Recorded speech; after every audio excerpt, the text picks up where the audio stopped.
Արդեն 4-րդ օրն է Իսրայելն ու Իրանը հարվածում են միմյանց, երկու կողմում էլ զոհեր վիրավորներ կան։ Գիշերը իրանական զինուժը հարվածել է Թել Ավիվին, Հայֆա քաղաքին, վնասվել են բնակելի շենքեր, նաև Թել Ավիվում ԱՄՆ դեսպանատան մասնաճյուղը։ Իսրայելն իր հերթին հայտնել է, որ կիրակի մոտ 20 թիրախի են հարվածել, այդ թվում Քուդս ուժերի Թեհրանում գտնվող հրամանատարական կենտրոններին։ Պաշտպանության նախարարության խոսնակը հայտնել է, որ սպանել են Իսլամական հեղափոխության պահապանների կորպուսի ևս 4 բարձրաստիճան պաշտոնյայի, այդ թվում հետախուզության պետին։ Էֆի Դեֆրինի պնդմամբ Իսրայելի օդուժը հանգիստ գործում է Թեհրանի երկնքում, կշարունակի հարվածել արևելքում գտնվող միջուկային եւ հրթիռային օբյեկտներին եւ արդեն ոչնչացրել է երկիր-երկիր դասի հրթիռների 1/3-ը։ Սրանք արձակման խոշոր կայաններ են, որոնցից մի քանիսը տեղակայված են բեռնատարների վրա։ Յուրաքանչյուրը պետք է արձակեր տասնյակ հրթիռներ, որոնք կհարվածեին Իսրայելին եւ իսրայելական ակտիվներին։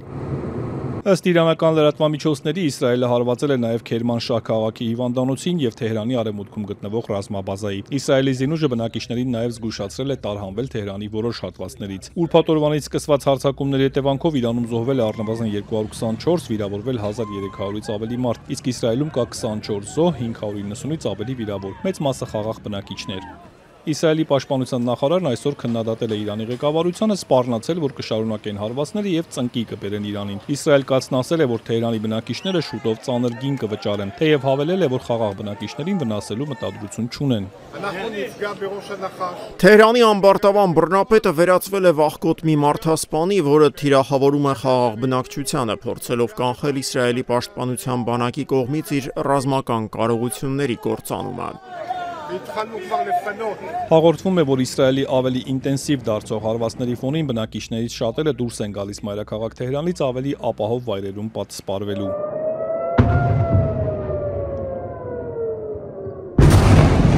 Շարունակվող հարվածների ֆոնին ԱՄՆ նախագահը հայտարարել է, որ Վաշինգտոնը կշարունակի աջակցել Իսրայելին։ Միաժամանակ Դոնալդ Թրամփը հույս է հայտնել, որ Իսրայելն ու Իրանը գործարքի կգնան ու կթուլացնեն լարվածությունը։ Հուսով եմ համաձայնություն ձեռք կբերվի, կարծում եմ ժամանակն է, որ համաձայնության գան, երբեմն կողմերը ստիպված են լինում պայքարել, բայց տեսնենք, թե ինչ կլինի։ Իսրայելի վարչապետը Fox News-ին ասել է, որ համաձայնության կգան, եթե Իրանը հրաժարվի միջուկային ծրագրից։ Խնդիրը ըստ Բենյամին Նեթանյահուի լարվածության թուլացումը չէ, այլ որ դադարեցվի այն ամենը, ինչը սպառնում է Իսրայելի գոյությանը։ Իրանի նախագահն էլ պատասխանել է, որ մտադիր չեն միջուկային զենք ստեղծել, սակայն իրավունք ունեն միջուկային ծրագիրը զարգացնել խաղաղ նպատակներով եւ թույլ չեն տա որևէ մեկը խլի այդ իրավունքը։ Մասուդ Փեզեշքյանն ընդգծել է, որ Իրանը պատերազմ չի ցանկանում, ոչ էլ նախաձեռնել է այն, ապա շեշտել է. Իսրայելը Միացյալ Նահանգների թույլտվությամբ է սկսել հարձակումը եւ որքան սրի իրավիճակը, այդքան ավելի կոշտ պատասխաններ կստանա։ Մենք ոչ մի կերպ չենք ձգտում ընդլայնել պատերազմը, բայց մինչև այժմ համարժեք պատասխաններ են տրվել։ Որքան նրանք փորձեն սրել իրավիճակը, բնականաբար պատասխանները կդառնան ավելի կոշտ եւ դաժան։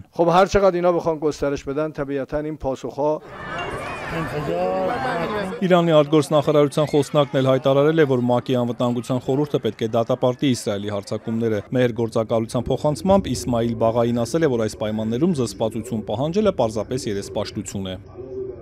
Այս պատերազմը միայն Իրանի դեմ չէ, դա պատերազմ է մարդկության դեմ։ Այս պատերազմը հակասում է ՄԱԿ-ի կանոնադրությանը, օրենքի գերակայությանը եւ բոլոր այն արժեքներին, որոնց համար մարդկությունը պայքարել է։ Բաղային նաև հայտնել է, որ Իրանի խորհրդարանը միջուկային զենքի չտարածման մասին պայմանագրից դուրս գալու օրինագիծ է պատրաստում, թեև Իրանը շարունակում է դեմ լինել զանգվածային ոչնչացման զենքի ստեղծմանը։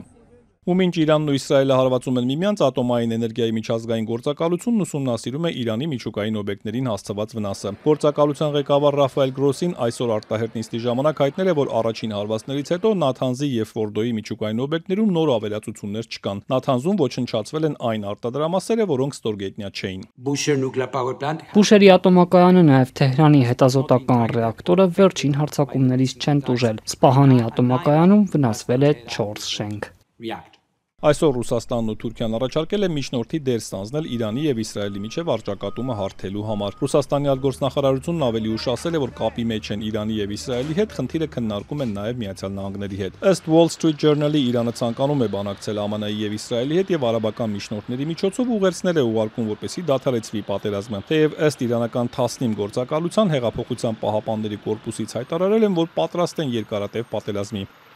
Ռազմական գործողությունների ֆոնին իրանական ռեալն ԱՄՆ դոլարի նկատմամբ 10%-ի անկում է գրանցել։